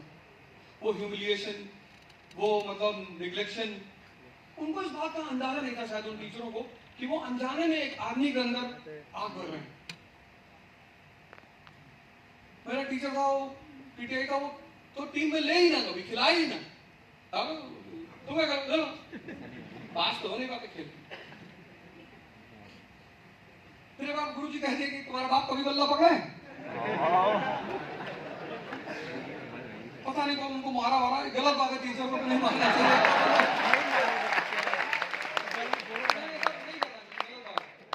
लेकिन अर्जुन को भी द्रोणाचार्य को मारना पड़ा।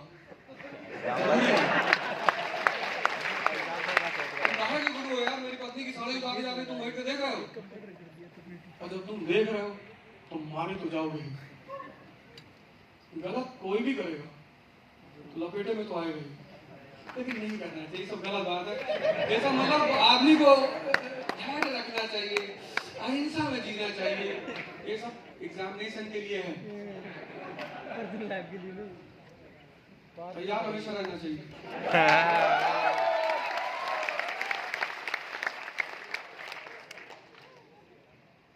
अगर इस देश का युवा हमेशा तैयार रहा होता ना, तो कोई महमूद गजनी और तैमूर लेम और नादिर शाह इस देश में आने की हिम्मत नहीं करते। इतने सारे युवाओं का देश, हमको मिसाइल बनाने की क्या जरूरत है? 1 अरब 50 करोड़, इनको गुटखा दे दो,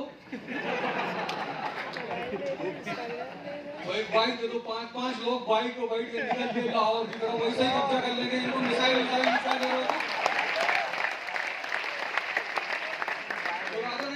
दिन भर में जितना जमीन कब्जा कर लोगे तुम्हारी।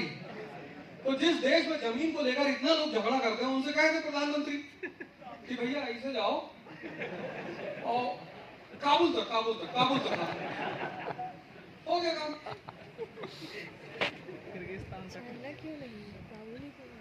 तैयार रहने में कोई बुराई नहीं, और बहुत जरूरी पार्ट ऑफ लाइफ है, बहुत। पर सबको सम्मान देना ये भी बहुत बड़ी चीज है। तो भगवान कृष्ण को देखो, ये लोग इसीलिए भगवान है। तो भगवान राम को देखो, भगवान कृष्ण को देखो, मजाल है किसी के साथ बदतमीजी करते हैं, इतनी शक्ति होने के बाद। यही भगवत्ता है, यही भगवत्ता है, जब आप शक्ति होने के बाद किसी के साथ बिहेव करते हैं। इंडिया का कोई पॉलिटिशियन होता और उसको पार करना होता समंदर, वो तो प्रोटोकॉल लगा देता तुरंत।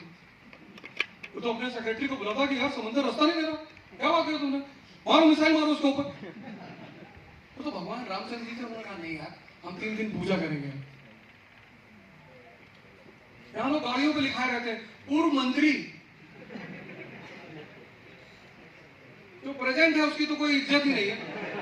पूर्व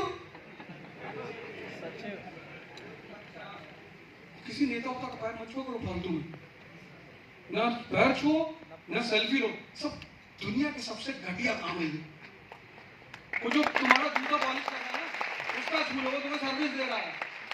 बहुत तुम्हारे दिल में क्रेविंग उठ रही है कि पैर छू लूं, तो ऑटो वाले को छू लो, हो सकता है तुम्हें 20 रुपए कम में छोड़ दे, सर्विस दे रहा तुमको।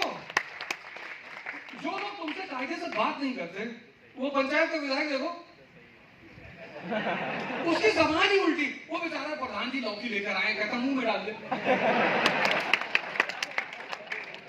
मतलब कोई आदमी आपको कुछ देने आया है प्यार से, आप उससे किस तरह से बिहेव कर रहे हैं? इतना घोड़ा रखे हो, गनर रखे हो, और एक सचिव को धमकी दे रहे हो, यही तुम्हारी औकात है? भाई उसने छुड़ा दिया, उसको नहीं पता था ना, उसको आप गाली दे रहे हैं। कहते तुम्हारे जैसे सचिव को मैं अपनी जेब में रखता हूं। तुम्हारी जेब हमने बनाई है, इस देश के लोगों ने फाड़ के इतना मारेंगे ना तुमको। इनका एटीट्यूड देखो बात करने का, और सब तुम लोग की देन। ये जो तुम्हारा जब भी कोई काम करेगा ना, तुम्हारा कोई अपना ही हित बंद करेगा, ये कभी नहीं करेंगे। सही बात।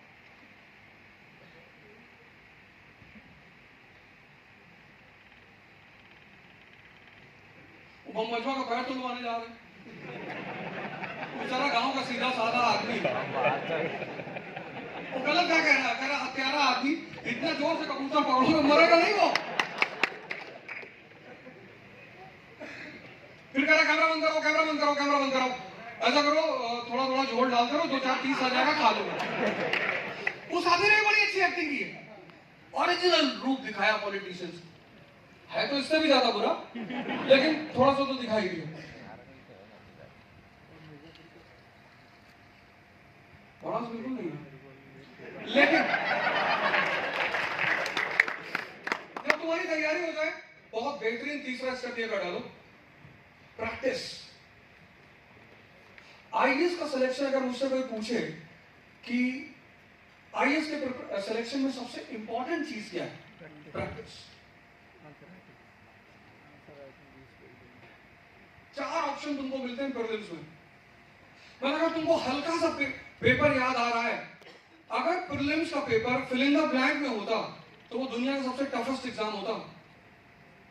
सोचो, तुम एग्जामिनेशन के बारे में सोचो कि तुमको आंसर सामने लिख के देगा, 100 क्वेश्चन और सबके आंसर पेपर में दिए हुए, और क्या चाहिए। लेकिन चूंकि तुमने प्रैक्टिस नहीं किया, क्या क्या रटोगे, हिस्ट्री रटोगे कि पॉलिटी रटोगे कि इकोनॉमी रटोगे, और जितना रटोगे उतना डिप्रेशन के शिकार हो जाओगे, क्योंकि रटी हुई चीजें भूलने लगती हैं, और जैसे जैसे स्ट्रेस बढ़ता है वैसे वैसे और भूलती है। मैंने कई लोगों को देखा जिनकी बहुत अच्छी तैयारी, बहुत कुछ रट रखा था, लेकिन जैसे ही प्रीलिम्स का एग्जाम करीब आता था वो डिप्रेशन का शिकार हो जाते थे। क्यों? क्योंकि रटी हुई चीजें है ना। तो जब स्ट्रेस होता है तो मन की आदत है चीजों को ब्लैक बॉक्स में डाल देने की। तुम देखो, कभी कभी तुम बात करते हो किसी से और बात करते करते किसी आदमी का नाम भूल जाते हो, और तुम्हें लगता है कि यार याद आ रहा है, पर उस पर्टिकुलर मोमेंट में तुम्हें नहीं आता। तुम जितना स्ट्रेस लेकर याद करने की कोशिश करोगे, तुम देखोगे उतना ही तुम भूलते जा रहे हो। एक ब्रिटिश एमपी है जेटलैंड, पता नहीं तुमने नाम सुना कि नहीं, बहुत इंपॉर्टेंट एमपी है, कंजर्वेटिव पार्टी का लीडर था 1940s में। उसी की वजह से हुआ था क्विट इंडिया मूवमेंट। मैं जब जब पढ़ाने गया क्विट इंडिया मूवमेंट, मैं उसका नाम भूल जाता था, जेटलैंड। उसने एक स्टेटमेंट दिया था, चेक करना गूगल पे, जेटलैंड नाम लिखना, चेक करना, कंजर्वेटिव पार्टी का लीडर था जेटलैंड। उसने एक स्टेटमेंट दिया था कि Congress is a Hindu organisation. इसी स्टेटमेंट की वजह से कांग्रेस की सारी मिनिस्ट्रीज ने रिजाइन कर दिया था 1939 में। ये तो पता है ना, 1939 में रिजाइन कर दिया था, इसी स्टेटमेंट की वजह से किया था, Congress is a Hindu organisation. एक साल में तैयारी खत्म हो गई, एक साल कोई नहीं है। 30 क्वेश्चंस पर डे प्रीलिम्स के, 900 क्वेश्चन इन अ मंथ, बाकायदा नोट्स बना के, नोट्स खुद से सारे क्वेश्चन। तुम्हें क्वेश्चन ढूंढने ही नहीं, सारी किताबें बाजार में मौजूद हैं, तुम्हें कौन सा क्वेश्चन ढूंढने जाना है। 30 ईयर के अनसॉल्व बाजार में पड़े हुए, मेंस के, प्रीलिम्स के, 30 ईयर्स के, इस बार का पेपर मिला के 30 ईयर के सॉल्व प्रीलिम्स के बाजार में मौजूद है। तुम्हें कुछ नहीं करना, उसको खरीद के लाना है और एक एक क्वेश्चन को सॉल्व करना, उसका नोट्स बनाना है 1:4 के फॉर्मूले पे। कर्जन पे क्वेश्चन आया तो कर्जन पे जितनी इंपॉर्टेंट फैक्ट है वहीं पे नोट कर लो। एक क्वेश्चन में तुमने 4 क्वेश्चन तैयार किया तो 10,000 क्वेश्चन पे 40,000। पूरे साल में उसमें 10,000 क्वेश्चन करने हैं, और पूरे साल में अगर तुमने फैक्ट फाइल बनाई अपनी, 40,000 क्वेश्चन तुम्हारे पास होंगे प्रीलिम्स के। करने कितने? 50। इस बार कट ऑफ कितनी जाएगी? बहुत जाएगी तो 95 जाएगी, इससे ज्यादा नहीं जाएगी। 50 क्वेश्चन तो तुम्हें देखने ही नहीं है। बहुत ईश्वर तुम्हारे ऊपर मेहरबान रहा तो तुम 60 करके आओगे ही आओगे। 40,000 क्वेश्चन, 40,000, और 5 क्वेश्चन मेंस के लिखो, जीएस और ऑप्शन दोनों में आए। कितना एक महीने में होगा? 150 क्वेश्चन होंगे। 10 महीने कितना होगा? 1500। तुम 1500 मत देखो, 1000 क्वेश्चन, 500 उधर से हटा दो। 1000 क्वेश्चन मेंस के और 10,000 क्वेश्चन प्रॉब्लम्स के तुम सॉल्व कर लो, तुम इंटरव्यू दोगे। सिलेक्शन होना ना होना वो तो परमात्मा के हाथ में, और तुम्हारी किस्मत, वहीं पे किस्मत शब्द काम करे।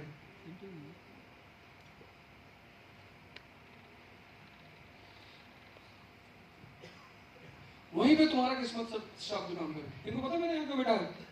He was a civil servant in Gujarat.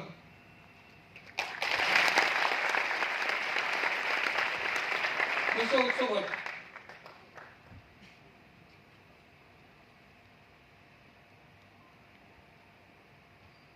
दो इंटरव्यू दिया आईएएस, दो तीन आईएएस का इंटरव्यू दिया, स्टेट पीएससी क्वालिफाई कर लिया।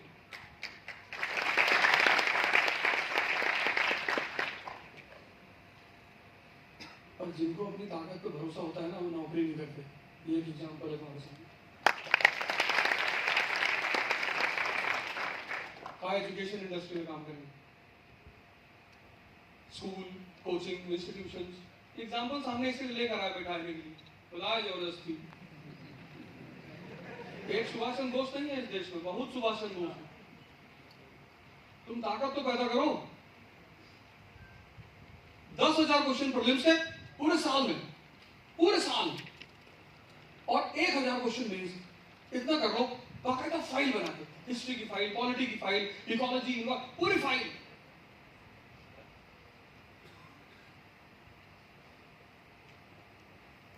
हो गई तुम्हारी तैयारी। और चौथा काम, पहला ऑब्जर्वेशन, दूसरा competition, the game of wisdom and intelligence, तीसरा प्रैक्टिस, लास्ट।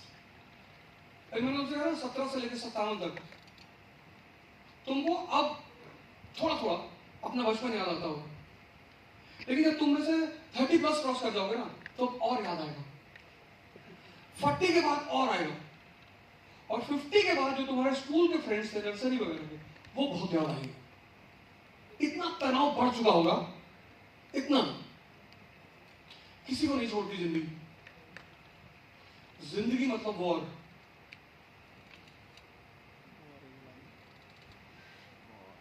कुछ नहीं, जिंदगी का सीधा मतलब है वॉर। हमें बहलाया जाता है बचपन से, भैया अगर 10th में अच्छे मार्क्स आएंगे तो फिर कभी नहीं पढ़ना पड़ेगा। वो तो मैं समझदार आदमी था, लोगों को देखता था, मैं कहता था मेरे पिताजी को कुछ नहीं कहते, भगवान आदमी। और अगर मेरी माता जी कुछ कहती भी थी तो बाद में कहते थे कि जाए कभी कभी मैं लगता था कि यार चाहते क्या हो यार। मतलब जब मेरा लास्ट अटेम्प्ट एग्जाम खत्म हुआ, रिजल्ट आया, नहीं हुआ, तो हम तो मिडिल क्लास के लोग हैं, हमारे लिए तो नौकरी है नहीं आईएएस, हमारे लिए तो आईएएस जीवन है। इस देश की जो एरिस्टोक्रेसी है ना, वो आम आदमी को कभी अंदर नहीं आने देगी, कभी नहीं। बहुत टैलेंट चाहिए उस आम आदमी को अपनी जगह बनाने। जैसे चंद्रशेखर आजाद, रावण, मैं उस आदमी को सलाम करता हूँ, इंडिपेंडेंट चला सकता हूँ। सारे लोगों से उसका व्यवहार था, संबंध था, लेकिन किसी ने टिकट नहीं दिया उसको। पर उस आदमी ने अपने बल पर इंडिपेंडेंट, भारत में इंडिपेंडेंट लोकसभा सीट जीतना बहुत बड़ी बात है। इंडिपेंडेंट लोग प्रधान नहीं बनते लोकसभा। मतलब उस आदमी ने कितना स्ट्रगल किया होगा, और मतलब कितना लड़ा होगा हर दिन, ये बात मैं सोच सकता हूं। कितनी चीजें उसने फेस की होगी, कितना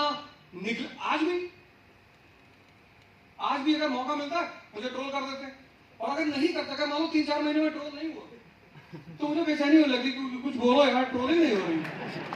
तो 3-4 ट्रोलर्स उनको मैं बोलता हूँ कि वो वाली वीडियो देखी? नहीं देखो।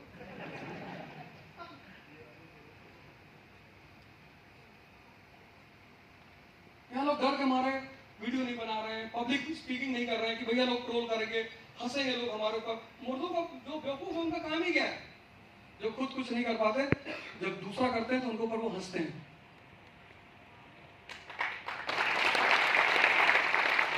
क्योंकि उनको पता है कि हंसी से बड़ा कोई वेपन नहीं।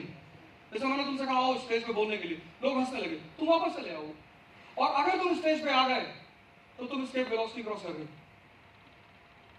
11.2 किलोमीटर पर सेकेंड।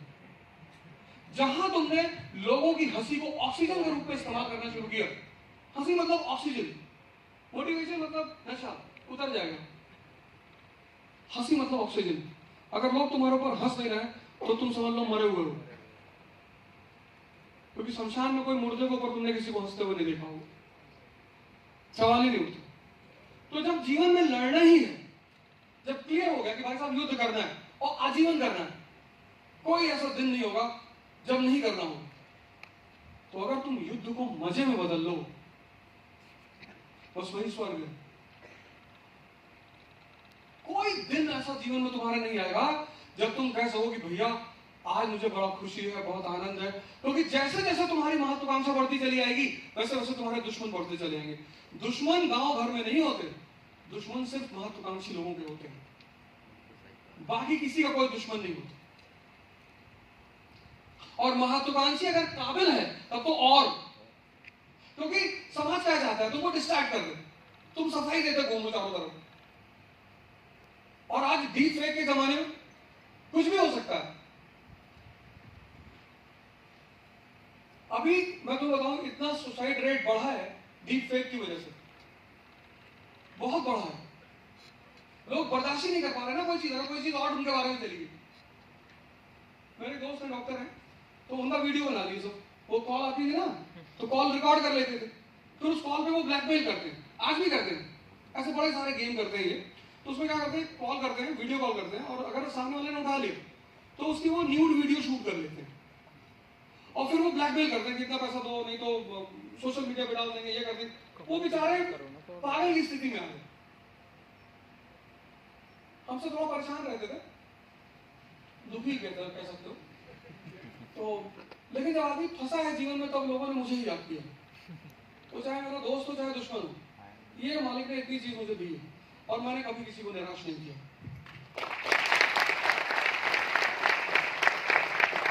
तो उन्होंने फोन किया, बोला हम मर जाएंगे। हमने कहा यमराज देख लिएगा,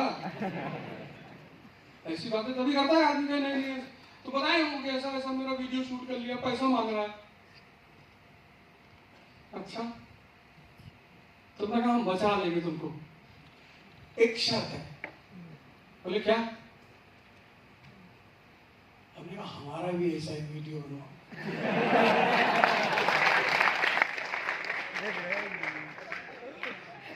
तुम जिन चीजों से भागोगे ना, वो जिंदगी भर तुम्हारा पीछा करेंगे, और उसमें से एक चीज है बदनामी। उससे कभी मत भागना, एक्सेप्ट करो, कोई कुछ भी बोले। दारू पीते हो? जी मैं भट्टी चलाता हूँ। अच्छा, तुमको कोई इसलिए नहीं मानता क्योंकि तुम अच्छे हो, तुमको सब इसलिए मानेंगे क्योंकि तुम यूजफुल हो। अच्छा कुछ नहीं होता। ये सब आदमी को बहलाने के तरीके हैं, उसको बर्बाद। हाँ, अगर तुम शक्ति के साथ अच्छे हो तो तुम भगवान हो, और अगर तुम्हारे अंदर भगवान कृष्ण जैसे गुण है कि तुम्हारा कोई गरीब दोस्त आता है और तुम उसे साम्राज्य देने को तैयार हो तो तुम भगवान हो। लोग 100 रुपए देने को तैयार नहीं आज की डेट में, साम्राज्य तो बहुत दूर की बात है।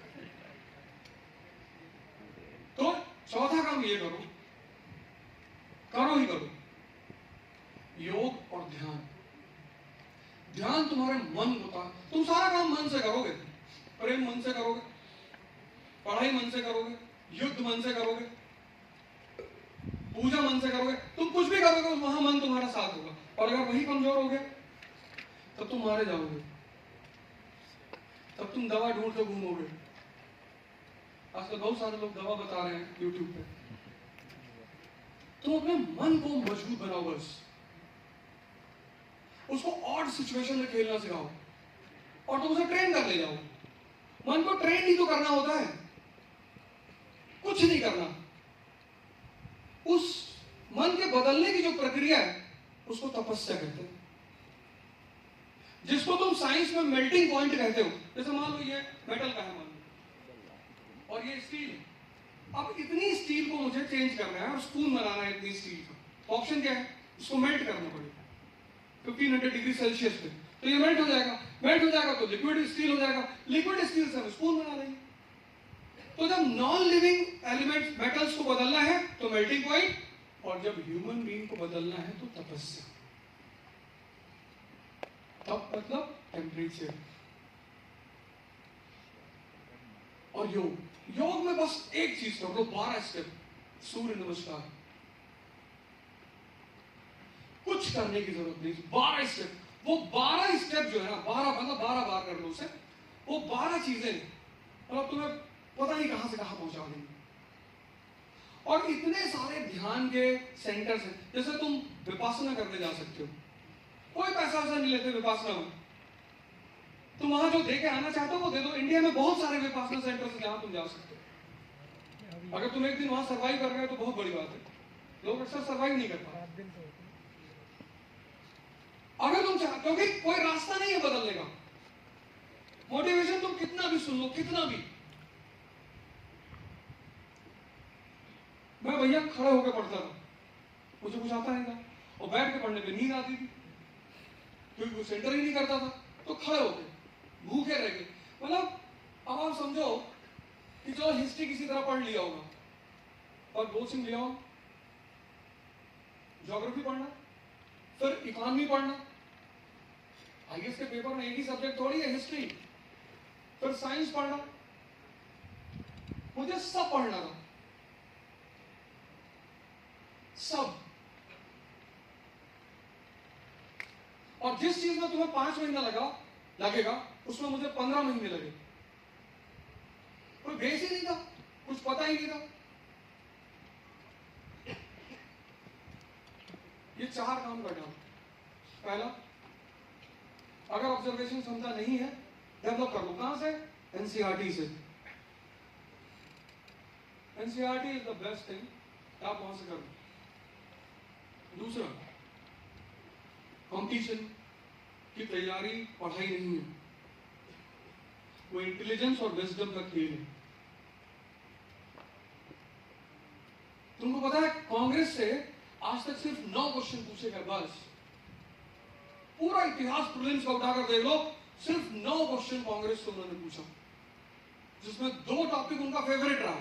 पहला, प्रेसिडेंट ऑफ कांग्रेस किसी पर्टिकुलर सेशन में, और दूसरा, issue in that particular session, कि उस सेशन का मुद्दा क्या था। जैसे 1916 है तो वो तो सबको पता है, Lucknow session, unity between moderates and extremist. लेकिन 1924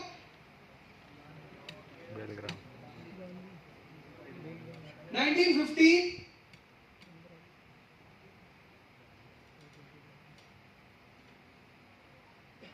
सिर्फ 9 क्वेश्चन पूछे, और 9 क्वेश्चन इन्हीं 2 टॉपिक, इनसे बाहर को आज तक नहीं पूछा।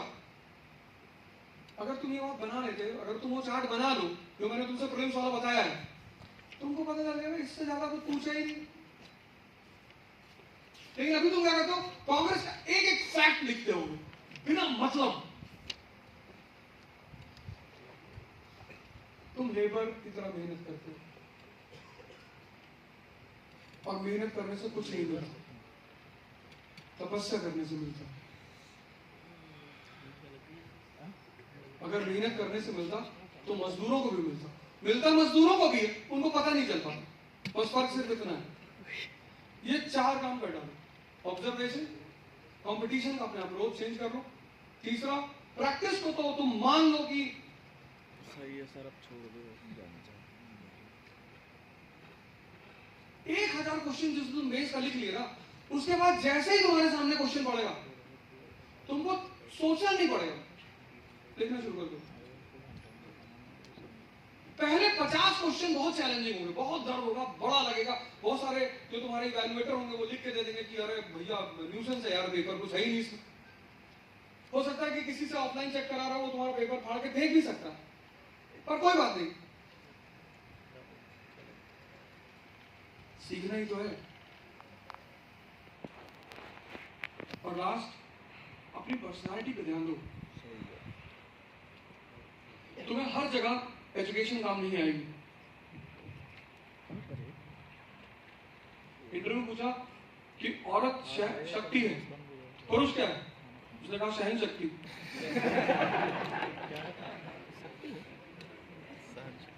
किसी ने कहा भगवान है, किसी ने कहा देवता है, किसी ने कहा कुछ है। कूल माइंड है ना, कूल माइंड बैठा हुआ आदमी। कोर्ट ने पूछा औरत शक्ति है, पुरुष बोला सर सहन शक्ति। जाओ तुम्हारा सिलेक्शन हुआ, कितना नंबर दो? 400 दे दे, बोला नहीं। इंटरव्यू में क्या है, वो तुम्हारे इनर व्यू को चेक करते हैं। उन्होंने वो तुम इंटरव्यू में 3 चीज, एक तो आप खुद ही लिख के देते हो उनको, अपना डैप खुद ही देते हो, किसी में से पूछना, उससे बाहर वो कुछ नहीं पूछते। आपने यहाँ से पढ़ाई कर रखी है अहिला देवी यूनिवर्सिटी से, तो आपसे इनके बारे में पूछें। और ये इतनी बड़ी पर्सनालिटी है हिंदुस्तान की कि आपको इनकी लगभग माइन्यूट से माइन्यूट डिटेल जाननी है, क्योंकि हमने डैश में लिख रखा है। तो पहला आपका जो निशाना होता है वो डैश होता है। दूसरा निशाना current affairs, Ukraine war, Israel Iran crisis, ये सब पूछ लिया। पेटीएम क्राइसिस, आरबीआई ने अभी इंडियन गवर्नमेंट को 2.11 लाख रुपया दिया है, तो किस 2.11 लाख करोड़ दिया, किस बेसिस पे दिया, कहां से निकाला पैसा, कैसे दिया, वो सारी बातें। और तीसरा जो क्वेश्चन वो पूछते हैं वो ओपिनियन बेस्ड क्वेश्चन पूछते हैं। वहां तुम्हारी अपनी परीक्षा होती है, वहां तुम मना ही नहीं कर सकते कि राम मंदिर इज यूजफुल फॉर इंडिया और नॉट। अब अगर उन्होंने तुमसे पूछा कि यार थ्योरेटिकल क्वेश्चन अगर पूछ लिया, हिस्ट्री ऑप्शन तुम्हारा कि मनसबदारी सिस्टम क्या है, तुमने कहा सर अभी तो याद नहीं सॉरी सर, पर मैं पता करके बताऊंगा सर, कोई बात नहीं, माफ कर देंगे तुमको, क्योंकि हर चीज हर समय याद नहीं होती। लेकिन अगर तुमसे उन्होंने पूछा ओपिनियन बेस्ड क्वेश्चन, वहां तुम सॉरी नहीं बोल सकते। और बहुत सारे इंटरव्यू के केसेस में पता क्या करते हैं, उनको एक बात पता होती है कि यार सामने वाले का ना मेंटल फ्रेम बिगाड़ दो। तो आप इंटरव्यू बोर्ड में एंटर किए, पता लगा सब कि सब आपको बस देखे जा रहे हैं, कोई कुछ बोल नहीं रहा, कोई मुस्कुरा भी नहीं रहा, सिर्फ देख रहे हैं। अब आप तुरंत अनकंफर्टेबल हो गए, या आपसे कोई ऐसा क्वेश्चन पूछ लिया जिनको उनको पता है कि हमें ही नहीं पता इसको क्या पता हो।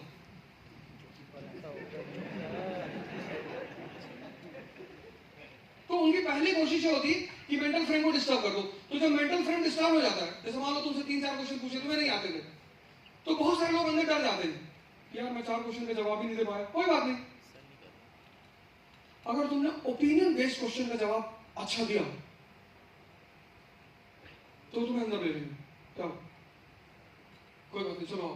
क्योंकि finally lastly as an IAS officer, as an IPS officer, सिर्फ आपकी पर्सनैलिटी काम करेगी। शहर में दंगा हो गया, कोई किताब काम नहीं आएगी,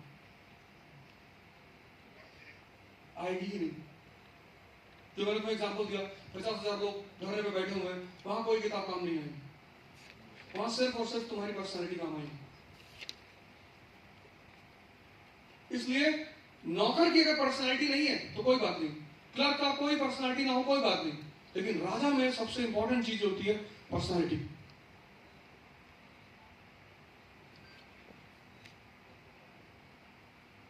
और इंडियन एजुकेशन सिस्टम का एक और ड्रॉबैक है, वो पर्सनैलिटी पे ध्यान ही नहीं देती। वो कहती कोई जरूरत नहीं, पर पर्सनैलिटी एरिस्टोक्रेसी का एक बहुत बड़ा हिस्सा है, बहुत बड़ा।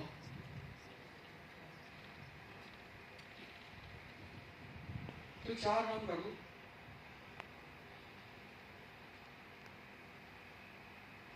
इतने सन्नाटे भाई, संभावना है परमात्मा का आशीर्वाद रहा तो तुम्हारा सिलेक्शन हो जाएगा। इन केस नहीं हुआ तो चुनाव लड़ लेना। जब तक तुम आओगे तो या तो मेरा किसी पार्टी पर कब्जा रहेगा और या मेरी पार्टी होगी।